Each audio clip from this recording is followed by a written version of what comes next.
Olá, tudo bem com vocês? Professora Selene, de Bioquímica, gravando uma aula de paladar e olfato. Embora, para que a gente possa desenvolver esse tema de paladar e olfato, também vou falar de sinalização celular. Então, o que é uma sinalização celular? É algum componente externo, que normalmente é chamado de primeiro mensageiro, que vai por diferentes mecanismos, que eu já vou explicar, fazer com que a célula responda, que tenha um sinal interno. Então, na última aula a gente viu, por exemplo, que a luz, que era o nosso primeiro mensageiro, ela interagiu com uma proteína de membrana, que era a rodopsina nos bastonetes. Vários efeitos aconteceram intracelularmente e a gente consegue visualizar o objeto. Então, isso é uma sinalização celular. Bom, quais as características? Primeiro, o componente externo, que é o primeiro mensageiro, ele tem que se ligar num receptor. Normalmente um receptor da membrana plasmática, mas também pode ser um receptor intracelular. A ligação nesse receptor ela é específica, então tem um receptor para cada sinal externo. A partir do momento que esse sinal externo, esse primeiro mensageiro, liga no receptor, começam mudanças intracelulares que vão levar ao efeito final esperado. Só que esse mecanismo ele também precisa ser ampliado. Um primeiro mensageiro, ligando no receptor, vai ativar enzimas intracelular, fazendo com que o sinal intracelular seja ampliado. Bom, mas isso tem que terminar, porque senão, vamos supor que o primeiro mensageiro seja uma molécula que te leve a sentir um cheiro. Você vai sentir o cheiro, mas se continuar sentindo o cheiro o dia inteiro até o outro dia, vai ser desagradável. Então, a terceira etapa é dessensibilização, ou seja, essa interação do primeiro mensageiro com o receptor, ela tem que ser bloqueada. Isso também tem diferentes mecanismos, nós também vamos falar. E, por último, existe a possibilidade de vários efetores externos levarem a uma resposta. Então, por exemplo, você pode estar ingerindo uma comida e sentir o gosto da comida, ao mesmo tempo que sente o cheiro da comida. Então, tem receptores específicos para cada sinalizador externo e a resposta ela vai ser somada, ela vai ser... você vai sentir as duas coisas ao mesmo tempo. Dentro dos receptores sensoriais, existe uma classificação básica de 5 tipos. Mecanorreceptores é quando você detecta deformação mecânica, como o tato. Termorreceptores são aqueles que permitem que a gente detecte alteração de temperatura. Receptores eletromagnéticos são aqueles que permitem, por exemplo, detectar a luz, que foi o que estudamos na última aula. Nociceptores são aqueles que permitem detectar lesões nos tecidos, então quando se machuca, quando fere. E quimiorreceptores, que é o nosso foco da aula de hoje, são aqueles que permitem com que a gente detecte gosto, paladar e cheiro, o olfato. E outras coisas, mas hoje a gente vai focar no paladar e no olfato. Falando primeiro dos receptores. Então, aqui está representando uma membrana plasmática, em azul é uma proteína, que é considerado um receptor de membrana. É com essa proteína que vai haver a interação com o sinalizador externo. Nem sempre essa proteína está na membrana plasmática, você também pode ter receptor no citoplasma, nas membranas de organelas e assim em diante. Quais as características desses receptores? Então, são proteínas, aqui representadas em azul, que podem atuar, que o mecanismo pode ser diferente. Então, essa primeira aqui é uma proteína que ela está inserida na membrana plasmática. Então, essas duas linhas aqui representam a membrana. E essa proteína, ela é um canal de íons. Em vermelho está o efetor de sinal ou o primeiro mensageiro. Esse primeiro mensageiro ligando nessa proteína, ele vai alterar a condutância do íon. Então, pode fechar ou pode abrir o canal, mudando o potencial de membrana e o sinal intracelular ocorre.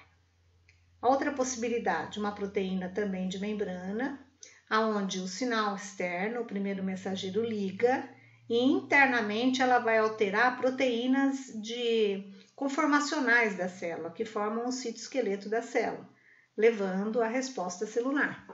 Ou essa proteína que está na membrana, ela já é uma enzima. Então, a ligação do primeiro mensageiro já faz com que a enzima se transforme em ativa e, com isso, as reações internamente vão ser catalisadas. E a última possibilidade, aqui representada em azul, assim, é uma proteína inserida na membrana, que tem uma parte externa, onde o primeiro mensageiro se liga, e ela tem um contato internamente com uma outra proteína, que chama proteína G. E essa outra proteína é que vai fazer o sinal interno, surgir o sinal interno. Então, vamos melhorar essa explicação. Aqui em amarelo e azul é a bicamada lipídica da célula. E essa imagem está representando a proteína. A proteína receptora de membrana, ela sempre tem duas partes, uma que fica do lado de fora da célula e outra que fica do lado de dentro. E são interligadas. Então, tem o domínio externo e o domínio interno. Então, uma única sequência de aminoácidos, uma proteína que fica inserida na membrana plasmática com uma parte para fora e uma parte para dentro. É nessa parte de fora que vai ligar o primeiro mensageiro. Daí tem modificações na molécula, fazendo com que a parte interna continue o sinal. Uma das possibilidades é ligando na proteína G. Então, aqui de novo a membrana plasmática, isso aqui está representando a proteína receptora, aqui o primeiro mensageiro ligando na proteína receptora de membrana, esta vai ativar a proteína G, e essa proteína G, por um mecanismo que eu já explico no próximo slide, vai ativar enzimas que vão catalisar a reação para aparecer segundo mensageiros e a resposta celular. Então, proteína receptora do sinal externo, através da proteína G, vão ativar enzimas e essas enzimas catalisam a síntese de diferentes moléculas. Dependendo da enzima, você vai ter a formação de um composto diferente que vai agir como segundo mensageiro para a resposta celular acontecer. Nesse slide vai ficar mais claro o que eu estou querendo explicar. Então, a luz, algum composto que vai te levar a sentir cheiro, ou gosto, ou paladar, são considerados os primeiros mensageiros. Na membrana plasmática, tem proteínas específicas para cada primeiro mensageiro, que são os receptores de membrana. Essas proteínas, elas vão ativar uma outra proteína que já está dentro da célula, que é a proteína G, que também é diferente para cada situação. Essa proteína G, ela vai ativar uma enzima, fosfodiesterase, fosfolipase, acetilcolinesterase, e assim vai. E essa enzima aqui vai fazer com que surja uma nova molécula, que é o segundo mensageiro. O que essa nova molécula vai fazer? Ela vai modificar a condutância de íons através de um canal. E com isso, vai modificar o potencial de membrana da célula e o sinal intracelular acontece. Aqui está mais ou menos explicado o que eu coloquei no slide anterior, com uma correção do slide anterior, que é a C-adenilatociclase. Bom, vamos fazer um contexto mais ligando várias etapas. Aqui tem o receptor de membrana, que é a proteína. O primeiro mensageiro liga nessa proteína. Essa proteína vai ativar a proteína G, que vai ativar uma outra enzima. Então, aqui é como se não tivesse ligado ao primeiro mensageiro. Está tudo parado, tudo inativo. Aí, o primeiro mensageiro liga. Conforme o primeiro mensageiro liga na proteína receptora de membrana, ele vai ativar a proteína G. O que quer dizer isso? Ele vai modificar a proteína G, que daqui a pouco eu explico como, de tal forma que essa proteína G, numa etapa seguinte, vai ativar uma enzima. Como é que é essa história da proteína G? Proteína G é uma proteína com estrutura quaternária, ela tem 3 subunidades proteicas, alfa, beta e gama, e ela está ligada ao GTP. Inativa, essa proteína está ligada ao GDP, mas quando o primeiro mensageiro liga na proteína receptora, ativada a proteína G, vai haver uma troca, sai o GDP e entra o GTP. O GTP está trazendo energia suficiente para poder deslocar essa subunidade alfa pela membrana plasmática. Então, a subunidade alfa sai do lugar. E daí, onde ela vai chegar? Ela vai chegar em contato com a enzima, ativando a enzima. Essa enzima, se for adenilato ciclase, ela vai transformar a ATP em pirofosfato e AMP, que são o segundo mensageiro. Bom, enquanto a proteína G, a subunidade alfa da proteína G estiver ligada na enzima, ela vai continuar ativa, vai continuar produzindo o segundo mensageiro e o sinal intracelular da célula vai continuar acontecendo. Então, tem que parar isso. Como é que para isso? O GTP é substituído novamente ou ele sofre uma reação, liberando o fosfato e se transformando em GDP. A subunidade alfa ligada ao GDP, ela perde a possibilidade de ativar a enzima. Então, ela volta e recupera a porção inicial. E a enzima deixa de ficar ativa e o segundo mensageiro deixa de ser produzido. Vamos dar um exemplo de um segundo mensageiro. Então, a parte inicial não está demonstrada nesse slide, que seria o primeiro mensageiro, ligar na proteína receptora, ativar a proteína G. Aqui a proteína G ela vai ativar a enzima adenilato ciclase. Quando a enzima ativada pela proteína G for adenilato ciclase, a reação que ocorre é transformar ATP em AMP cíclico e pirofosfato. O AMP cíclico vai ser o segundo mensageiro. Bom, enquanto estiver ocorrendo a resposta celular, o AMP cíclico está sendo produzido. Mas a hora que a resposta intracelular tiver que parar, então daí você tem que interromper o sinal. Tem uma outra enzima que transforma AMP cíclico em AMP. Em consequência, não tendo mais o segundo mensageiro, não vai ter mais a resposta intracelular. Aqui uma outra proposta de segundo mensageiro. Isso aqui é um fosfolipídio, ele está presente na bicamada lipídica da célula e por ação de enzimas fosfolipases ele pode ser degradado. Então, tomando como exemplo a enzima fosfolipase C. A enzima fosfolipase C, ela catalisa a hidrólise dessa ligação aqui, separando esse radical da molécula, que é o inositol 1,4,5-trifosfato. O IP3. O IP3 vai agir como segundo mensageiro. Bom, o que os segundos mensageiros podem fazer? Eles podem modificar a condutância de um íon através de um canal de íon. Então, vamos recuperar um pouquinho esse conceito que é lá da fisiologia, né? Uma célula tem predominância de carga negativa dentro, no interior, no meio intracelular, e de carga positiva no meio extracelular. Isso ocorre em decorrência de vários canais de íon, inclusive pela bomba de sódio e potássio. Mas a quantidade de carga negativa internamente e positiva externamente faz com que o potencial elétrico de membrana fique na faixa de 60 mV. Se, por algum motivo, depois de um estímulo celular, depois de o segundo mensageiro ser produzido, algum canal desse aqui deixar de ficar da forma original, você pode tanto despolarizar como hiperpolarizar a célula.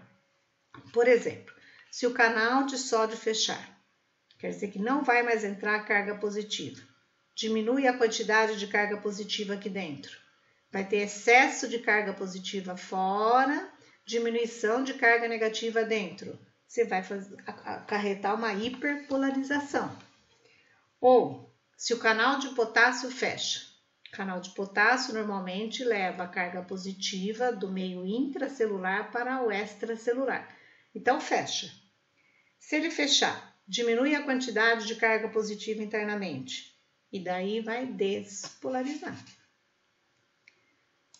Bom, mais ou menos seria assim. Você tem um potencial de repouso mantido pelas trocas de íons e você pode fazer com que isso despolarize ou hiperpolarize. Então, pode ter uma despolarização ou uma polarização ou hiperpolarização. Depende do canal de íon que for modificado. Vamos passar a estudar isso com exemplos de olfato e paladar, que acredito que vai ficar mais fácil esses conceitos, os conceitos iniciais, eles irão ficar mais fácil. Aqui a gente tem uma organização do epitélio olfatório, que vocês aprendem na histologia, mas de qualquer forma o ar entra por aqui e ele vai entrar em contato com os cílios que estão dentro da nossa narina. E esses cílios, ampliando um pouquinho as células, eles têm vários constituintes, inclusive, cílios não, essa membrana tem várias células constituintes, inclusive a célula que constitui o cílio olfatório. Bom, é aqui, nessa extremidade, que estão as proteínas receptoras do sinal externo. Então, aqui estão os cílios. Os cílios, eles fazem ligação, eles fazem parte do neurônio receptor olfatório, que vai levar o sinal através desse filamento do axônio para outros neurônios, até a resposta celular ser efetivamente ocorrer. Então, como é que é a história, né? Primeiro tem dissolução do primeiro mensageiro no meio aqui de fora. Então, uma molécula que vai te levar a sentir um cheiro. Daí, esse primeiro mensageiro interage com proteínas que estão aqui nos cílios. Bom, depois que interage com proteínas que estão aqui nos cílios, no corpo da célula é que vai acontecer tudo aquilo que eu falei de interagir com a proteína G, ativar enzimas, mudança de canal e assim vai. Essa mudança de canal de íons, que muda a polarização da célula, gera um impulso nervoso que vai ser transmitido até o bulbo olfatório e vai chegar no cérebro. Existem cerca de 50 milhões de células receptoras em cada uma das cavidades nasais, ou seja, 50 milhões de células desse tipo aqui, que tem os cílios com os receptores de olfato. Nós conseguimos distinguir mais de 10 mil espécies químicas devido a esses receptores que estão nos cílios. Ampliando então, que é como se você tivesse exposto lá na parte interna da sua narina, cílios, que fazem parte desses neurônios aqui, dessas células, que vão levar o sinal até o bulbo olfatório. Então, todo o mecanismo de proteína receptora, interação com a proteína G e tudo mais, vai acontecer nessas células que estão aqui. Ampliando esse pedacinho aqui. Então, aqui estão as moléculas, ou melhor, aqui estão as células que têm os cílios. Ampliando esse pedacinho aqui nos cílios, vão ter proteínas representadas dessa forma. E essas proteínas aqui é que vão interagir com o sinal externo. Existem várias diferentes proteínas para que você possa sentir diferentes cheiros. Como é que é uma proteína desse tipo? Então, cada bolinha dessa representa um aminoácido. Então, é como se você tivesse vários aminoácidos unidos, formando uma molécula proteica.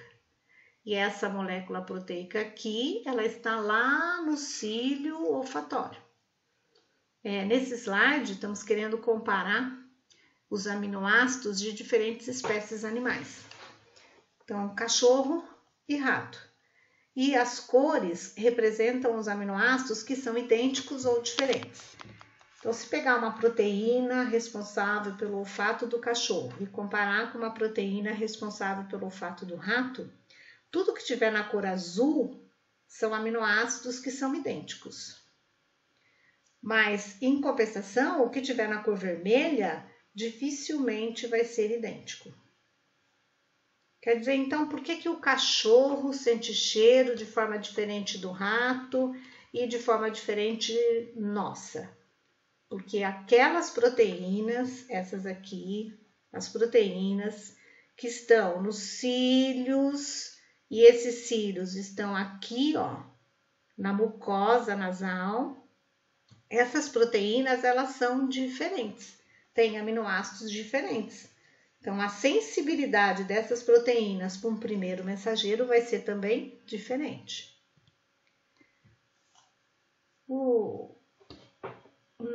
Esse número não representa a proteína, mas representa o gene necessário para a síntese da proteína receptora, comparando várias espécies animais. Vejam que tem espécie que só tem um gene, então ela só produz uma proteína receptora. Então esse animal vai sentir um único cheiro.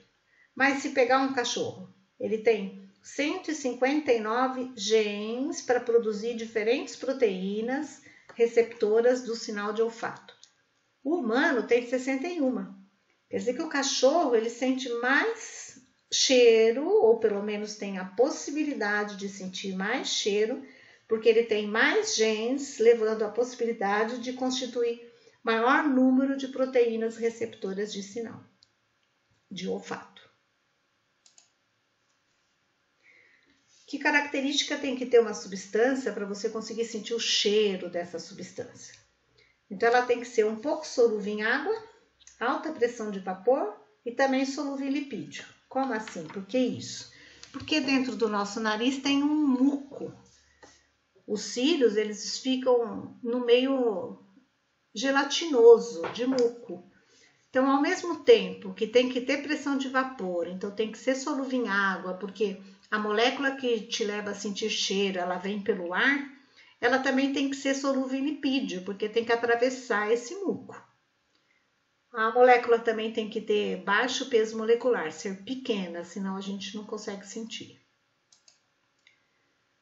Então, vamos falar especificamente como é que ocorre o sinal do odor, ou a sensação de odor, numa proposta mais simples, que é essa daqui. Então, em verde cor-de-rosa, a bicamada lipídica da célula. Isso aqui é uma proteína, aqui outra proteína, aqui outra proteína, só que com funções diferentes. Esta é a proteína receptora do sinal externo. O sinal externo, ligando a essa proteína, ela vai sofrer modificações, estimulando a proteína G. A proteína G ativada, a subunidade alfa, ela vai deslocar na membrana e ligar numa outra proteína que é uma enzima. Então, vai ativar uma enzima. Essa enzima ativada, ela vai ocasionar, ou ela vai catalisar uma reação, que é a transformação de ATP em AMP cíclico. E o AMP cíclico é o segundo mensageiro, ele ligado ao canal de íons, ele abre o canal. Então, ele permite que o sódio e que o cálcio entre.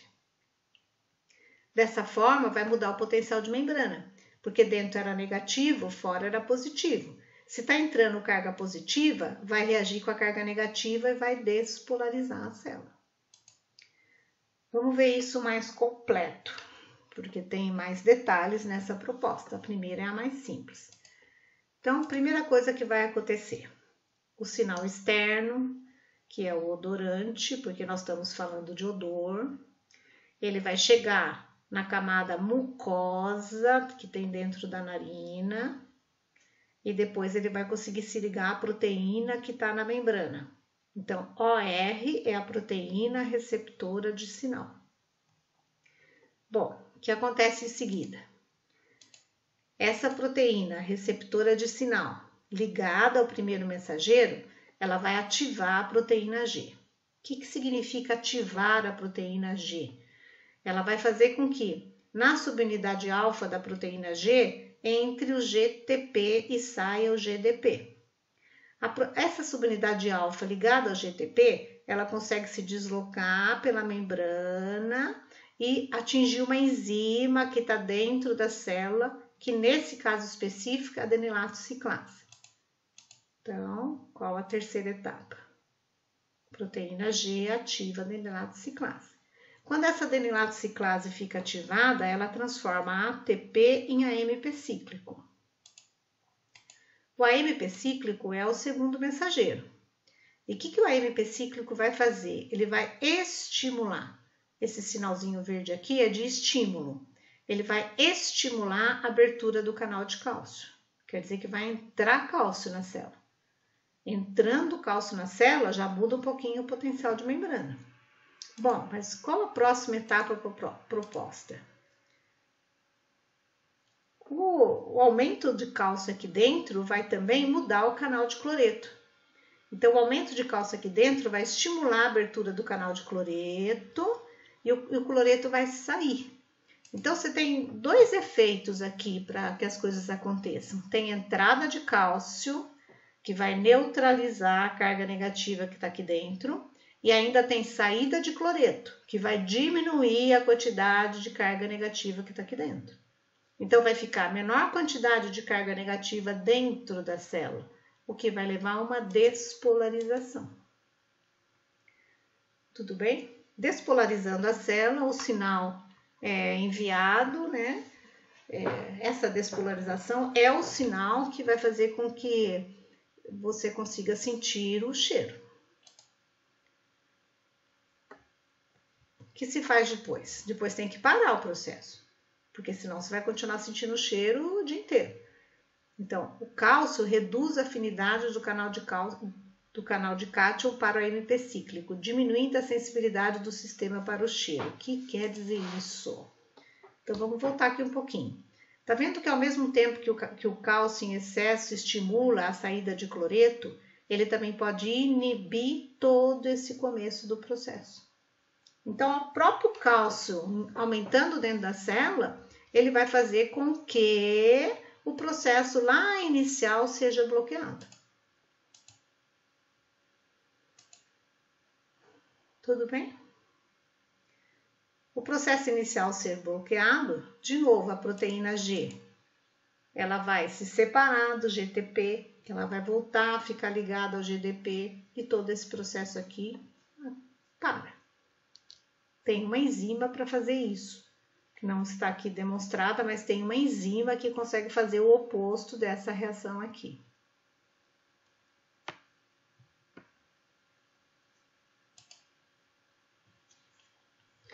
Bom, pesquisando artigos, eu encontrei uma referência que fala especificamente de odor, que é mais atual e que traz todos esses mecanismos que eu falei internamente. Então, nova chance, hein? Vamos lá? Estão cansados? Vão tomar uma aguinha? Começando de novo. Aqui está representando a membrana plasmática da célula. Essas imagens representam diferentes proteínas, tanto internamente como inserida na membrana. Essa primeira proteína aqui é a proteína receptora do primeiro mensageiro, que é alguma molécula que vai fazer sentir o cheiro. Primeiro mensageiro ligando aqui nessa proteína receptora, a proteína sofre mudanças conformacionais e ativa a proteína G. A subunidade alfa da proteína G ativada, ligada ao GTP, ela se desloca e ativa a enzima, adenilato ciclase. Essa enzima adenilato ciclase, ela catalisa a conversão de ATP em AMP cíclico. O AMP cíclico é o segundo mensageiro. O que ele vai fazer? Ele vai se ligar a um canal de carga positiva, canal de cálcio, e vai ativar a entrada de cálcio. Já começa a haver despolarização. O cálcio, o que o cálcio faz? O cálcio ativa um canal de cloreto. Então, o cloreto vai sair, maior vai ser a despolarização. Só que o cálcio também, ele vai fazer com que o processo volte a ficar normal. Então, o próprio cálcio, através da ação de uma enzima, ele vai poder fazer com que a proteína G volte, que a enzima seja inativada, porque ele vai ativar uma enzima que desfaz o GMP cíclico, transforma em AMP. E essa enzima não ativada, o processo vai parar, o processo vai ser interrompido. Tudo bem? Bom, o que pode acarretar tudo isso? Quem é o primeiro mensageiro? Depende de cada cheiro que você sente, é uma molécula diferente. Então, diferentes moléculas, todas elas com uma parte apolar e com uma parte polar. A parte apolar para ter solubilidade em lipídios e a parte polar para ter solubilidade em água. E assim, ó.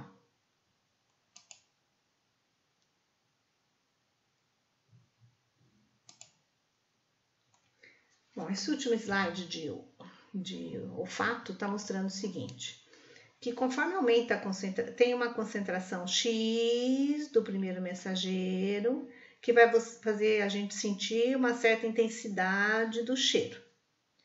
Bom, se for menor concentração, você também vai sentir menor sensibilidade ao cheiro. Se for maior concentração, também vai sentir maior sensibilidade ao cheiro. Então, a sensibilidade depende da concentração.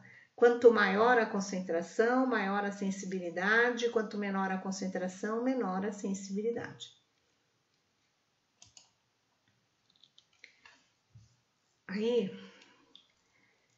nós temos essa sensibilidade em função da concentração diferente também para as moléculas.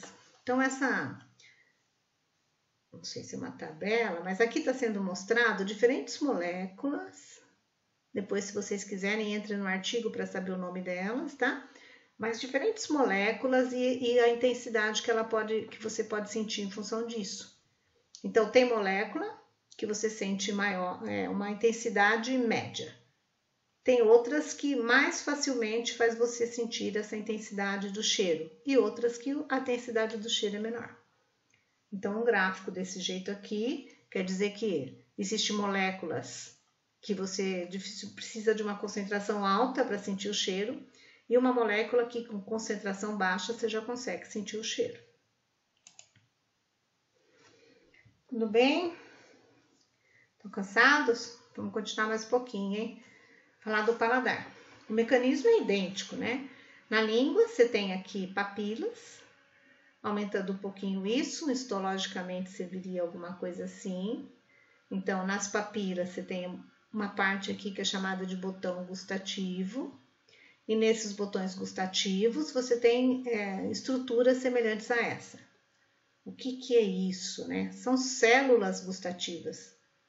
E nessas células você tem uma parte que fica do lado externo, em contato com o seu alimento, e uma parte que vai ficar em contato com os neurônios para levar o sinal até o cérebro. Então, as papilas, uma vista histológica das papilas, os botões gustatórios nas papilas, e os botões gustatórios têm neurônios, neurofibrilas, que vão fazer com que o sinal ocorra e o impulso seja sentido. Quais os tipos de papilas? Então, tem papilas para a gente sentir sabores básicos, como aqueles mais conhecidos, né? O salgado, doce, amargo, azedo. Esse umami aqui, ele é difícil dizer qual é o sabor que você sente, mas é uma sensação diferente, mas a gente consegue sentir. E os sabores secundários, que é quando misturam dois sabores básicos, né? Salgado com azedo, dá a impressão de alcalino, salgado com doce, metálico. E quando você mistura mais de um receptor de diferentes tipos, como o receptor do sabor mais o receptor de dor, que é o caso da pimenta. A pimenta você sente o sabor, mas também ativa receptores de dor, então ela é picante, que são os receptores gustativos. Muito parecido com aquilo que a gente estudou para os de odor e também para a visão. São proteínas que ficam inseridas na bicamada lipídica da célula e essas proteínas têm diferentes conformações químicas. Por isso que a gente consegue sentir diferentes sabores. Mas, também dependendo da proteína, tem uma forma específica de funcionar internamente, né? Então, tem proteínas do tipo da T1R, da T2R, que o mecanismo de funcionamento delas é através de proteína G, que foi aquilo que a gente já estudou. E esses outros aqui que não precisam de proteína G. O próprio canal de íon já vai fazer você sentir o cheiro. Desculpa aí. Vai fazer você sentir o gosto. Bom, como que é onde que eles estão, como são esses receptores? Então, aqui está demonstrado um epitélio lá das papilas. Isso daqui, ó, é uma célula aonde na extremidade tem os receptores de paladar. Então, como é que é esse receptor? Tá vendo que tem uma partezinha verde aqui? É o que está ampliado aqui, ó. Então, essas células de gosto, né, de paladar, na extremidade ela tem uma parte que corresponde a uma proteína. E essa proteína é o receptor do sinal externo. Vamos melhorar isso. Suponha que isso aqui seja uma célula. O que está em azul é a membrana plasmática. Aonde que essa célula se encontra? Lá na sua língua, nessa parte aqui, ó, voltando um pouquinho, aqui, ó, nas papilas gustativas. Então, são essas células. Então, essas células têm na superfície proteínas específicas para sentir o gosto. Então, diferentes gostos, diferentes proteínas são necessárias. Algumas proteínas ligadas à proteína G, para poder ativar a enzima, liberar o segundo mensageiro. O segundo mensageiro vai mudar o canal de íon, vai mudar o potencial de membrana. E outras proteínas já funcionam direto como canal, que a gente vai falar mais tarde um pouquinho sobre isso. Qual a diferença com os animais, né? Então, não tenho as proteínas para os animais por enquanto, mas eu tenho os genes que levam à produção dessas proteínas. Então, os humanos, foi detectado nos humanos, é um artigo de 2014, então é relativamente novo, 28 genes para levar à produção de receptores de paladar. E daí os outros animais, ó, tem animal que tem maior quantidade de genes. Provavelmente ele tem a síntese de maior quantidade ou diferentes tipos de proteínas receptoras de paladar. E tem animal que é menos sensível ao paladar, porque ele vai ter menos diferentes tipos de proteínas receptoras de sinal sendo produzidas. Como é que é a sensação para o amargo? Então, vamos começar com o receptor de amargo. Situando vocês, aqui está a língua, na língua você tem as papilas, nas papilas você tem as células, aonde na extremidade externa dessa célula tem as proteínas receptoras do sinal. Então, alguma molécula que vai levar o gosto do amargo veio daquilo que você ingeriu e entrou em contato com essa partezinha aqui da papila que tem na língua. Bom, o que tem nessa partezinha da papila? Tem uma proteína receptora que se liga ao sinal amargo. Aí, o que essa proteína faz? A partir do momento que o primeiro mensageiro, que o sinal amargo ligou, ela sofre modificações que modificam a proteína G. O que a proteína G vai fazer? A proteína G vai ativar uma enzima. A ativação dessa enzima leva à produção do segundo mensageiro. E o que o segundo mensageiro vai fazer? O segundo mensageiro vai ligar numa proteína do retículo endoplasmático. Essa proteína é o canal de cálcio que tem no retículo endoplasmático, fazendo com que aumente cálcio no citoplasma, porque o retículo tem um estoque de cálcio. A partir do momento que esse canal é aberto, o cálcio sai do retículo e vai para o citoplasma. Concluindo e tentando simplificar esse processo, quer dizer que a partir do momento que a molécula que vai te dar o sabor de amargo ligar na proteína receptora, o que efetivamente vai ocorrer aqui dentro é aumentar a concentração de cálcio. Aumentando a concentração de cálcio, muda o potencial de membrana da célula e o sinal é transferido através de neurônios para você sentir o gosto de amargo. Tudo bem até aí? Quais os segundos mensageiros? Pirofosfato e DAG. Vamos mostrar no próximo. Então, ainda do amargo, para ficar mais simples, né? Então, aqui está representando a membrana da célula gustativa, quer dizer, aquela célula que está lá na papila lingual. Uma das possibilidades para você sentir o sabor amargo. Na membrana tem uma proteína. Essa proteína vai ligar no primeiro mensageiro, que é a substância amarga.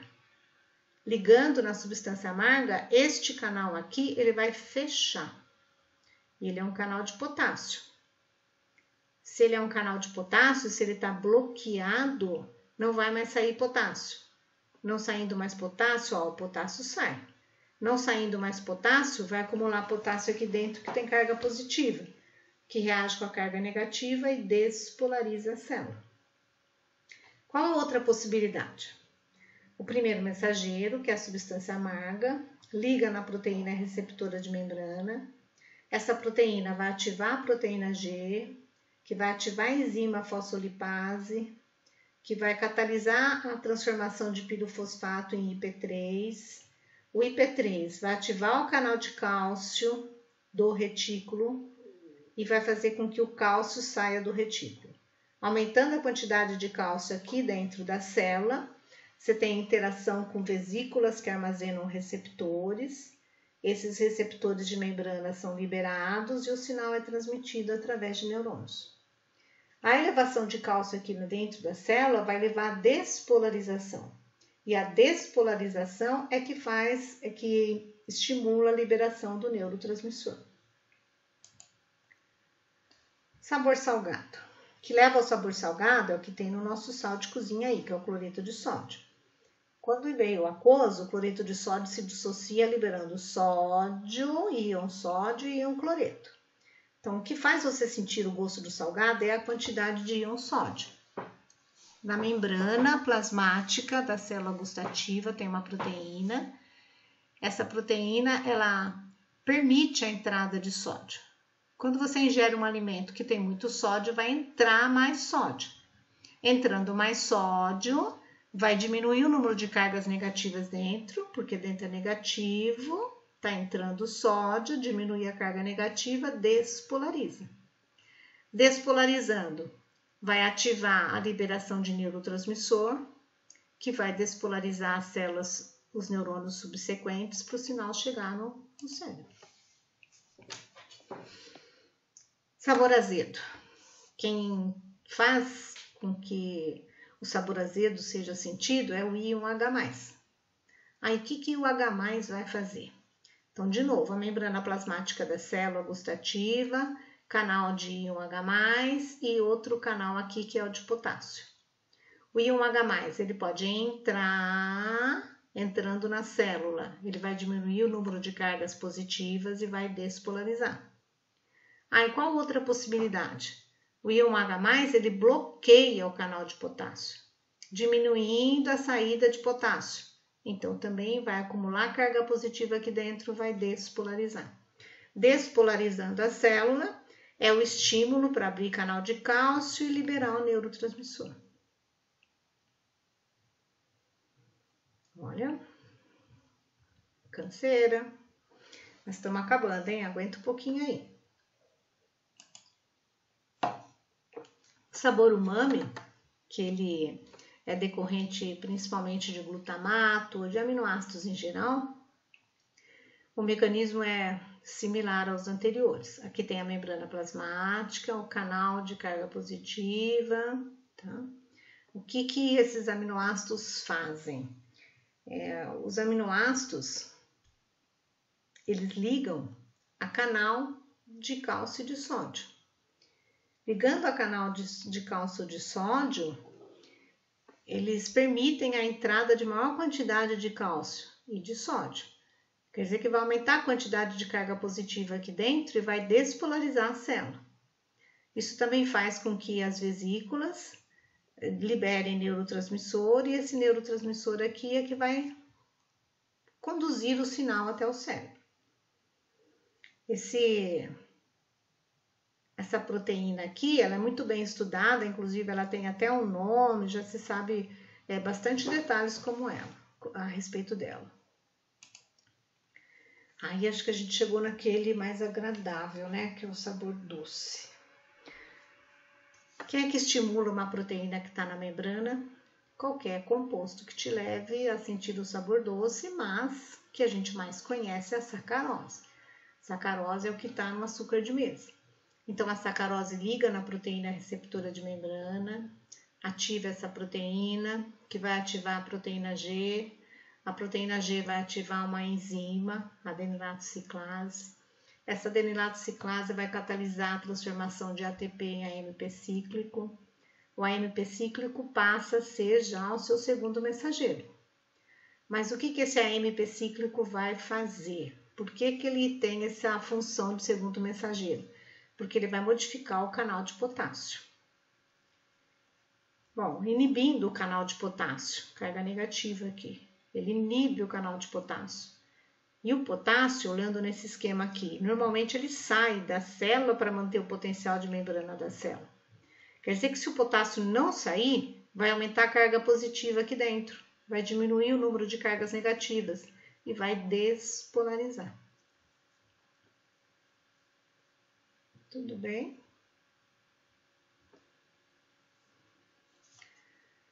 Vamos lá. Explicando com mais detalhes a sensibilidade ao sabor doce. Então, aqui tem a membrana plasmática. Essa primeira proteína aqui, SR, é a molécula, ou é a proteína receptora do sinal de doce, que está representado com S. Então, a molécula que leva a característica de doce liga a essa proteína.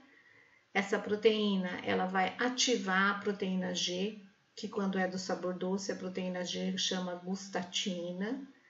A subunidade alfa da proteína G, ela vai se deslocar e vai ativar uma enzima, a enzima adenilato ciclase. Quando a enzima adenilato ciclase é ativada, a reação de transformação de ATP a AMP cíclico também ocorre. O AMP cíclico é o segundo mensageiro. O AMP cíclico, ele estimula uma outra enzima, que é a fosfoquinase. O que a fosfoquinase vai fazer? A fosfoquinase, ela vai possibilitar que o canal de potássio, que normalmente é aberto, que ele fique fechado. Mas para que precisa de fosfoquinase? Porque o canal de potássio, para fechar, ele tem que se ligar ao fosfato. Então, a enzima fosfoquinase é que catalisa a ligação do íon fosfato no canal de potássio. E quando o canal de potássio está ligado ao fosfato, ele vai fechar. Não vai mais sair potássio. Não saindo mais potássio, vai acumular carga positiva aqui dentro e vai despolarizar a célula. Bom, então agora vai ficar mais fácil eu explicar uma parte do slide anterior que eu pulei. Então, vamos voltar lá. Espera aí. Aqui. Então, como é que é? Ó? Tá vendo esse pK aqui? Esse pK é a mesma pKa que tem aqui, que é uma enzima que chama fosfoquinase. O que essa enzima faz? Ela fosforila a proteína que transporta cálcio, a proteína que deixa o cálcio, ela fosforila a proteína que deixa o potássio ser transportado. Numa dessas, ela fecha o canal de potássio. Então, a sacarose, primeiro mensageiro, estimula a proteína de membrana. Essa proteína estimula a proteína G. A proteína G estimula a enzima adenilato ciclase. A adenilato ciclase catalisa a liberação do segundo mensageiro, que é o AMP cíclico. O AMP cíclico estimula a fosfoquinase. E a fosfoquinase é a enzima que vai modificando a característica do canal de potássio, fosforilando esse canal, vai fechar o canal. Fechando o canal, despolariza a célula. Ok? Entenderam? Um pouquinho complicado, né? Mas escutem com calma, vão aí devagar, vejam várias vezes, e estou à disposição lá no chat também para vocês tirarem dúvidas. Quais os compostos que podem te dar essas sensações aí de gosto, né? Azedo é sempre substância ácida, porque o que precisa para você sentir a sensação de ácido é o íon H+. Salgado é sempre sais ionizados, tipo sódio. Doce tem uma gama bem grande de compostos. O que a gente mais conhece são os carboidratos, sacarose, frutose, mas também tem outros compostos, daqui a pouco eu vou falar do aspartame. Amargo são substâncias químicas de cadeia longa.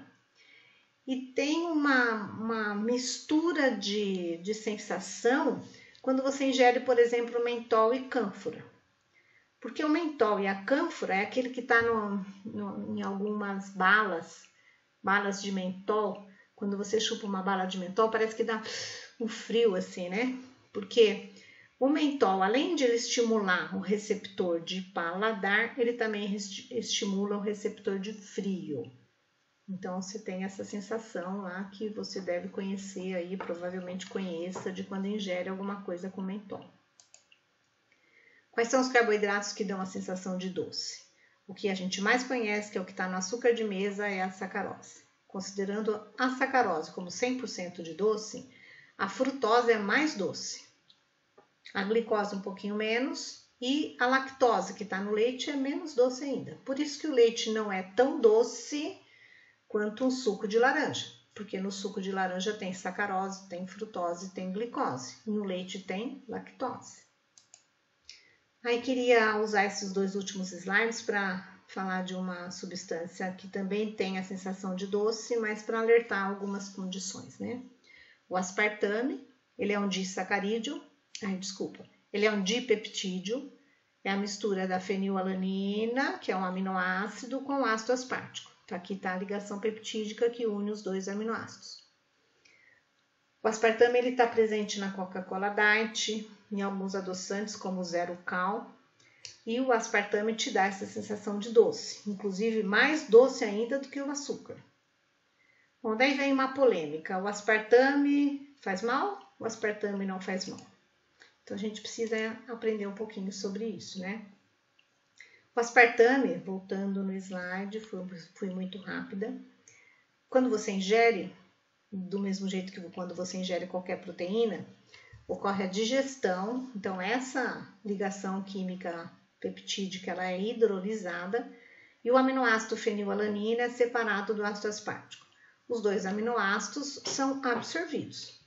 Então, o que vai chegar lá dentro da nossa célula? Os aminoácidos. Ah, mas e a fenilalanina que chegou do aspartame, o que você faz com ela? Então, ela pode vir da dieta, pode vir de aminoácido do nosso corpo, e a fenilalanina é ótima. O que você vai fazer com o aminoácido fenilalanina?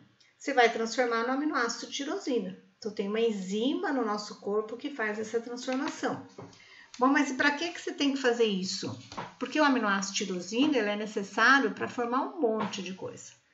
Formar melanina, formar neurotransmissores, formar uma porção de moléculas. Bom, quer dizer que se você for um indivíduo que tiver essa enzima funcionando, ingerir uma quantidade relativa de aminoácidos fenilalanina e tirosina, ok, tudo bem no seu corpo. Mas existe uma situação que são indivíduos classificados como fenilcetonúricos, que é quando essa enzima aqui não funciona.